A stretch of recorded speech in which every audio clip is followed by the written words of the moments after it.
Hello दोस्तों, welcome to our channel. तो एक बहुत ही बड़ी खबर है जिसे आप देख रहे हैं। ये दैनिक भास्कर की खबर है और अभी अभी 8 जुलाई की आज ही की ये खबर है। और अभी अभी ये थोड़ी देर पहले ही खबर आई है, आप लोग देख सकते हैं यहाँ पे। दैनिक भास्कर की 8 जुलाई 3:06 PM, ये आज ही की खबर है। और आप लोग इसमें देखेंगे कि बहुत ज़्यादा चौंकाने वाले खुलासे हुए हैं और रियलिटी इसमें दिखाई गई है कि कितनी हद तक रियलिटी चीज़ें हैं। तो आप लोग देख सकते हैं यहाँ पर रेलवे में 1.41 लाख पद खाली हैं, पर सरकार अब इन्हें भरने के मूड में नहीं है, बल्कि बड़े बदलाव की तैयारी में है।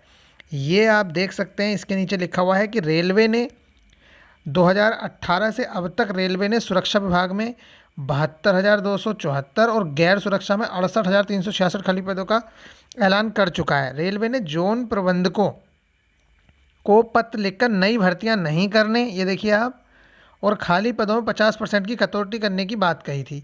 रेल मंत्रालय 2023 से देश में 109 रूटों पर 151 ट्रेनों को निजी हाथों में सौंपने की तैयारी में है और तेजस पहले से ही चली रही है। जैसा कि आप लोगों को पता है कि भारतीय रेलवे में करीब 1.41 लाख पद खाली हैं।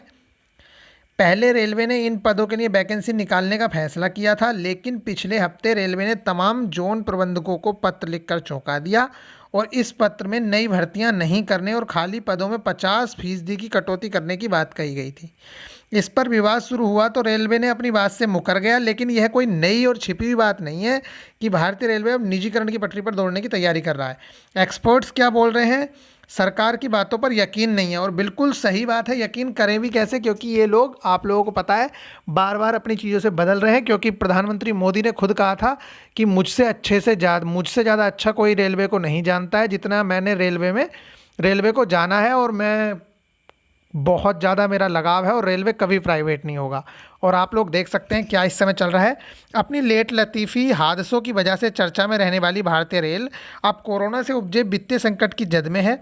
दुनिया के चौथे सबसे बड़े रेल नेटवर्क को पटरी पर लाने के लिए सरकार उसके स्वरूप में बदलाव की तैयारी कर रही है। इसके तहत हज़ारों पदों में कटौती करने के अलावा नई नियुक्तियों पर रोक लगाने और देश में कई रूटों पर ट्रेनों को निजी हाथों में सौंपने के कदम उठाए जा रहे हैं।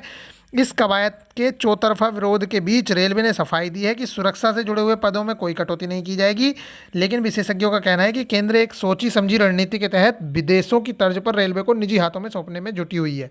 और ये बिल्कुल रियलिटी है कि धीरे धीरे ये लोग जरूर से प्राइवेट कर ही देंगे। प्रदर्शन की तैयारी में रेलवे कर्मचारी यूनियन, सारी यूनियन जो है साथ आ रही हैं और प्रदर्शन करने के मूड में हैं। और आप लोग भी चाहें तो ज़रूर से ज़रूर इसका हिस्सा बने। भले ही चाहे आप ऑनलाइन करें, ट्विटर पे करें, जो भी करें, लेकिन इसका आपको हिस्सा बनना ही होगा, क्योंकि बहुत ज़्यादा एम्प्लॉयमेंट पे फ़र्क पड़ने वाला है। ऐसे में यह सवाल उठना लाजिमी है कि इससे आम लोगों के हितों की कहाँ तक रक्षा हो सकेगी। इसकी वजह यह है कि देश की ज़्यादातर आबादी के लिए भारतीय रेल जीवन रेखा की भूमिका निभाती रही है। निजी हाथों में जाने के बाद सुविधाओं की तुलना में किराए में असामान्य बढ़ोतरी तय मानी जा रही है। यही वजह है कि तमाम रेलवे यूनियन इस फैसले के खिलाफ विरोध प्रदर्शन की तैयारी कर रहे हैं। हालांकि सुरक्षा के मामले में 19-20 के दौरान लेवल क्रॉसिंग पर एक भी हादसा नहीं होने की दलील देते हुए रेलवे ने अपनी पीठ जरूर थपथपा रही है। भारतीय रेल की अगर बात करें तो 12 लाख कर्मचारी काम करते हैं और राजस्व का करीब 65% हिस्सा कर्मचारियों के वेतन पर ही खर्च हो जाता है। रेल देश के सबसे ज़्यादा लोगों को नौकरी देने वाला संस्थान है। फिलहाल इसमें 12 लाख से ज़्यादा कर्मचारी काम करते हैं। रेलवे के कुल राजस्व का करीब 65% हिस्सा कर्मचारियों के वेतन और पेंशन पर ही खर्च हो जाता है। 2018 से रेलवे ने सुरक्षा विभाग में 72,274 और गैर सुरक्षा में 68,366 खाली पदों का ऐलान कर चुका है। और फिलहाल रेलवे में 1,41,000 पद खाली पड़े हुए हैं। पहले पत्र लिखा। पिछले सप्ताह रेलवे ने तमाम जोन के महाप्रबंधकों को पत्र में कहा था कि वे नए पदों का सृजन रोक दें। ये देखो, बहुत ही इंपॉर्टेंट न्यूज़ है ये, कि नए पदों का सृजन रोक दें और खाली पदों में 50% की कटौती करें। लेकिन इस पर पैदा होने वाले विवाद के बाद अगले दिन ही उसे इस प्रकार सफाई देनी पड़ी कि उसने सफाई में कहा कि आने वाले दिनों में उसके कुछ कर्मचारियों की जॉब प्रोफाइल में बदलाव हो सकता है, लेकिन उनकी नौकरियां नहीं जाएंगी। फिर सफाई दी। रेलवे बोर्ड के महानिदेशक आनंद एस खाती का कहना था कि भारतीय रेल कर्मचारियों की मौजूदा तादाद में कटौती नहीं कर रही है। नई तकनीक आने की वजह से कुछ लोगों का काम बदल सकता है और इसके लिए उनको ट्रेनिंग भी दी जाएगी, लेकिन किसी भी कर्मचारी की नौकरी नहीं जाएगी। भारतीय रेल बिना कौशल वाली नौकरियों की ओर जा रही है और सही व्यक्ति को सही काम दिया जाएगा। लेकिन रेलवे ने तमाम जोन के प्रबंधकों को पत्र में क्यों भेजा है, इस सवाल पर उन्होंने कहा कि इसका मकसद उन पदों को भर्ती से बचना है जहां कोई काम नहीं है। फिलहाल मौजूदा भर्ती प्रक्रिया जारी रहेगी और उन पर नियुक्तियां भी की जाएंगी। जिन पदों पर भर्ती के विज्ञापन जारी हो चुके हैं उनमें कोई बदलाव नहीं होगा। ये इंपॉर्टेंट चीज़ है। मतलब एनटीपीसी और ग्रुप डी पे ज़्यादा इफेक्ट नहीं पड़ने वाला है, लेकिन आगे बहुत ज़्यादा प्रॉब्लम्स आने वाली हैं। जो पद हैं उन्हें सरेंडर किया जाएगा। कंपनियों को 35 साल के लिए संचालन का जिम्मा सौंपा जाएगा। ये आप देख सकते हैं, 35 साल के लिए ये जिम्मा सौंपा जा रहा है। उसके बाद खाली पदों में कटौती और नई भर्तियों के मामले में रेलवे अब निजीकरण की राह पर ठोस कदम बढ़ा रहा है।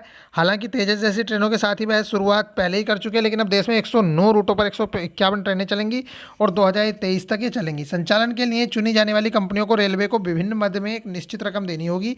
इसके लिए निजी क्षेत्र को 30,000 करोड़ रुपए का निवेश करना होगा। निजीकरण करने के पीछे रेलवे की दलील है कि इससे रेलवे में नई टेक्निक आएगी, मरम्मत और रखरखाव का खर्च कम होगा, ट्रेन के यात्रा का समय घटेगा, रोजगार को बढ़ावा मिलेगा और यात्रियों को विश्व स्तरीय सुविधाएं मुहैया कराई जा सकेंगी। फिलहाल रेलवे में 2800 मेल और एक्सप्रेस ट्रेनों का संचालन करती है। किराए पर असर पड़ना तय है। जब अचानक हर टिकट पर छपने लगा कि किराए में सरकारी सब्सिडी 43%। देखो भैया, ये तो निश्चित सी बातें हैं। जब प्राइवेट हाथों में जाएगी तो हर चीज़ का पैसा लिया जाएगा। आपको विंडो सीट मिलेगी तो उसका भी अलग से पैसा लगेगा। जैसे प्लेन की टिकट बुक होती हैं ठीक उसी तरह से बुक होंगी कि एक महीना पहले करोगे तो सस्ती और फिर धीरे धीरे महंगी होती जाएंगी। इस तरह से आप लोगों के सामने ये पूरा का पूरा है। और कर्मचारी यूनियन और मजदूरों के जो संगठन हैं वो सब लोग विरोध जता रहे हैं। तो आप लोगों से भी रिक्वेस्ट है कि आप लोग क्या करेंगे, जैसे कि कुछ चैनल हैं यूट्यूब पे वो भी इस चीज़ का जिम्मा ले रहे हैं, तो आप लोगों को ट्विटर पे ट्रेंड कराना है कि आप लोगों के एग्ज़ाम कराए जाएं और जिन लोगों की नियुक्तियां रुकी हुई हैं, एएलपी वाले कैंडिडेट्स हों या ग्रुप डी वाले हों या जेई वाले हों, उन लोगों की ज्वाइनिंग कराई जाए। मिलेंगे फिर नेक्स्ट वीडियो में, तब तक के लिए बाय। ये लास्ट में आप देख सकते हैं all India railway men's federation के महामंत्री शिव गोपाल मिश्रा कहते हैं कि हम किसी भी हालत में भारतीय रेलवे का निजीकरण नहीं होने देंगे। निजीकरण ही रेलवे का इलाज नहीं है। टेक्निक में सुधार और मौजूदा कर्मचारियों की दक्षता बढ़ाकर भी रेलवे की स्थिति सुधारी जा सकती है। लेकिन केंद्र के रवैये से साफ है कि वह इस मामले में अपने कदम पीछे नहीं खींचने वाली है। भैया ये बहुत ही बड़ा केस होने वाला है। आप लोगों को पता है रेलवे अभी तक सारी चीज़ें करता आ ही रहा है, लेकिन अब प्राइवेट कंपनीज़ को दिया जाएगा। तो देखते हैं क्या होता है। मिलेंगे फिर नेक्स्ट वीडियो में, तब तक के लिए बाय।